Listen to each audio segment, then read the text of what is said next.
Հարգելի գործընկերներ, սկսվում է Fastex Premier League-ի Урարտու Ганձասար հանդիպման հետ խաղային մամուլի ասուլիսը թիմի գլխավոր մարզիչ Դմիտրի Գունկոյի հետ. Дмитрий Иванович, комментарий матча. Ну, пока скажем так, что наша обновленная команда нащупывает баланс и стабильность в игровых действиях. Мы играем нестабильно, мы один матч можем провести на очень хорошем уровне, второй матч мы можем сыграть ниже наших возможностей, по нашему мнению.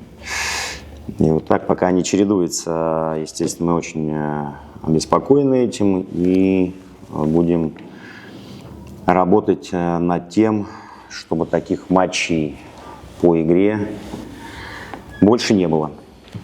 Потому что очень важные 3 очка. Мы все-таки победили сегодня, ребят, там дотерпели, и забили, отдали там много сил, но качество игры, конечно, думаю, что не устраивает ни одного футболиста, который был сегодня и на поле, и вне его.